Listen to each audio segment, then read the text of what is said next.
अस्सलाम वालेकुम नाजरीन, और साफ डिजिटल के साथ मैं हूँ आमना मजीद। नाजरीन, आज हम आपको बगदाद के एक इंतहाई गुनाहगार इंसान की कहानी के बारे में बताने जा रहे हैं, जो इंतहाई गुनाहगार था लेकिन उसकी माँ बहुत सालेह थी। उस शख्स ने जब भी कभी कोई गुनाह होता तो वो इस गुनाह को एक किताब में लिख लेता था। एक रात का जिक्र है कि जब वो अपने दिन के तमाम गुनाह किताब में लिख रहा था कि दरवाजे पर दस्तक हुई। निकल कर बाहर देखा तो नहायत खूबसूरत हसीन व जमील माहजबीन लड़की खड़ी थी। इसने इस लड़की से पूछा, क्या चाहिए? इस लड़की ने जवाब दिया कि मेरे यतीम बच्चे हैं, 3 दिन से भूखे हैं, कुछ भी खाने को मुयस्सर नहीं। अच्छा, अंदर चली आओ।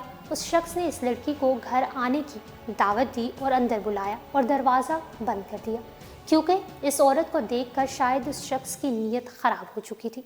वो औरत जान गई थी कि इस बंदे की नीयत उस पर ख़राब हो चुकी है।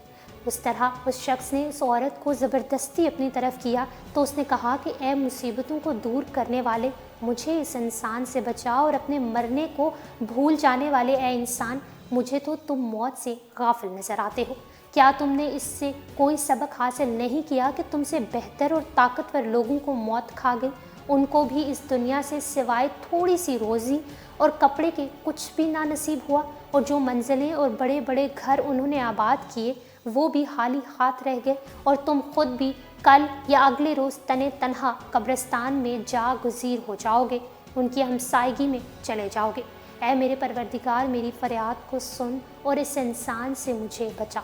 उस शख्स ने जब ये फरियाद सुनी तो बहुत रोया और इस औरत को छोड़ दिया। इस शख्स ने इस औरत को खाने की चीज़ें दी और कहा कि अपने बच्चों को लो और इन्हें खाना खिलाओ। मैं बहुत गुनाहगार इंसान हूँ। अपने बच्चों से कहना कि अल्लाह से मेरे लिए दुआ करें कि मेरे गुनाह माफ़ कर दें, और जो गुनाह मैं अपनी किताब में लिखता रहा वो गुनाह माफ़ होने के बाद मिट जाए। उस औरत ने जाते हुए उस शख्स को बहुत दुआएं दी। जब वो औरत चली गई तो बंदे ने अपनी किताब में लिखा कि मैंने एक औरत से आज जना करना चाहा। किताब खोलने बैठा, जैसे ही उसने पहला सफ़ा खोला तो उस पर कुछ भी नहीं लिखा था। तमाम किताब छान मारी लेकिन गुनाहों का तमाम रिकॉर्ड किताब से पाक हो चुका था।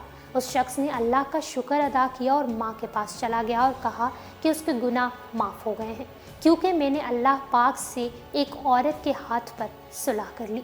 उसके बाद उसने वज़ू किया, नमाज़ पढ़ी और दुआ की कि ए रहमान और रहीम, जैसे आपने मेरे गुनाह मिटा दिए हैं, अब मुझे अपने पास बुला लें। ये कहकर वो सजदा गिर हुआ।